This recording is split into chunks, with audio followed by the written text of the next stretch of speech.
As Mr. Beck does your homework, this is homework number 3, question number 1. The question asks, a glacier advances at 5.9 times 10 to the minus 6th centimeters per second. How far will it move in 6.7 years? Now, what I'd like to teach you, my students, to do while you're reading a question is to stop every time you see a number.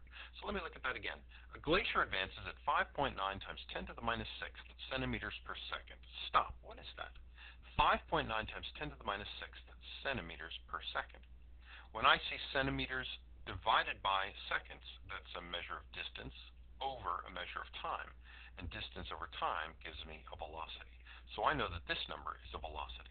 So I'm going to write that my velocity, or my speed, I'm going to use those interchangeably now, equals 5.9 times 10 to the minus 6th seconds. Sorry, times 10 to the minus 6th centimeters per second.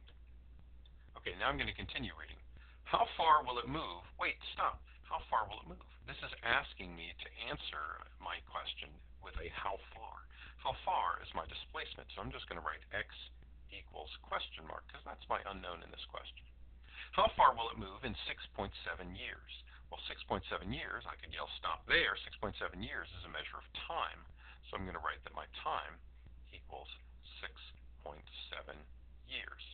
Now I've got a velocity, a displacement, and a time, and I know that velocity is my displacement divided by my time. That's my average velocity. And if I rearrange by multiplying both sides by t, so I multiply this side by t and I multiply this side by t, I see that the t's cancel out, and rearranging I get that my displacement, my distance, equals my velocity times my time. The problem here is that my velocity is in units of centimeters per second, while my time is in units of years. So I've got seconds here and years here. I can't just plug those numbers into the same equation because seconds and years will not cancel out. Instead, I'm going to have to convert either centimeters per second to centimeters per year, or I can convert 6.7 years into seconds, and then I can plug it into my equation. So I'm going to do that. I'm going to convert 6.7 years into seconds. The way to do that is do a conversion. So I'm going to write times and draw a line. 6.7 years. So since I have the units of years here, I'm going to put years in the bottom. And what do I know about years? Well, I know about days. So I know that 1 year is the same as 365 days. So that'll get rid of years and years. But now I've got days. I still need seconds. So I'm going to go from days. So I'm going to put days on the bottom. And I'm going to go to hours because I know about hours. And I know that in 1 day there are 24 hours. And I also know, because I'm still not at seconds, I've got to go hours to minutes. So I'm going to times and draw a line again. I'm going to take hours here and put hours on the bottom. And go to minutes because I know that relationship. I know that 1 hour contains 60 minutes. And those two are the same, 1 hour and 60 minutes. And finally, I know that minutes to seconds, I know that 1 minute is the same thing as 60 seconds. So now if I do this calculation, I can see that minutes will cancel out. I see that hours cancels out. I see that days cancels out. I see that years cancels out.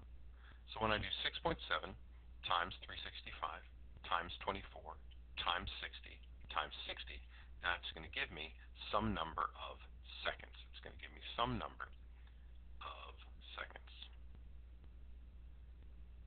Now I can use my distance is velocity times time equation, where my distance is what I'm looking for. Is going to be my velocity times my time. So my velocity is going to be 5.9 times 10 to the minus 6th centimeters over seconds. And then this number I'm going to put in here for my time, and my time is, so I'm going to do times that number of seconds. So this goes here. So now I see seconds on the top and seconds on the bottom. Seconds cancels out.